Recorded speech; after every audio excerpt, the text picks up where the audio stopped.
Ako nga pala ang probinsyanong tambay. Tambay na may pangarap sa buhay, nangangarap na yumaman. At kung paano, yan ang hindi ko pa alam. Eto na nga at wala na naman akong magawa sa buhay. Gusto ko sanang maglakad-lakad kaso umuulan. Kaya eto, patugaw-tugaw lang. At dito nga ay naramdaman ko yung hawak kong kahoy na sobrang gaspang. Parang sa balat mong magaspang. Ay, wag mong dibdibin ha. Huwag mong dibdibin, joke lang yon.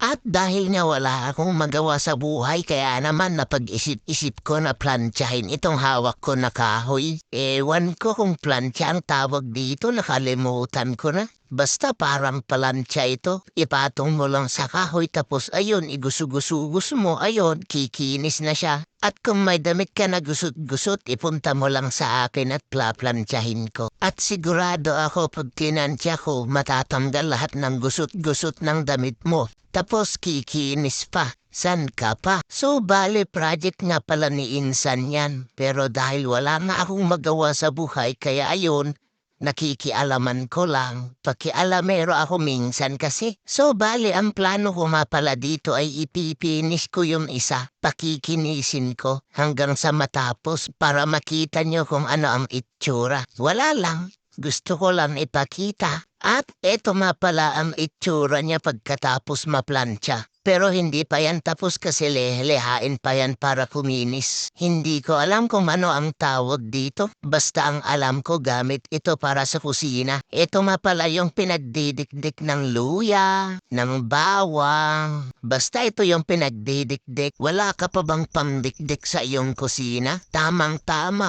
Order ka na. At ang maganda pa dito, pwede mo rin pangdikdik ng siling labuyo. Tapos, ipahid mo sa mata ng iyong kapitbahay na inggitera. Joke lang. At ito na nga ang itsura niya pagkatapos maleha. Kung makikita nyo, makinis na. Parang ang sarap pamdikdik. At kung makikita nyo, napakaganda at makinis pa. At hindi lang yon, ang maganda pa dito, pwede mo rin itong gamiting pangpalo. Pwede mo itong ipalo sa bunganga ng iyong kapitbahay na chismosa. Kaya naman ano pang ginagawa mo? Order ka na.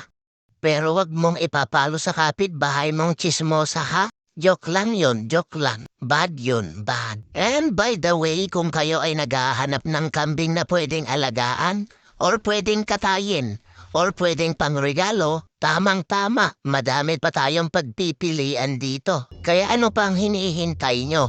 Bumisita na kayo dito sa Purok 2, Barangay Diego Silang de Funquirino at nang makapagpili kayo kung ano ang gusto nyo.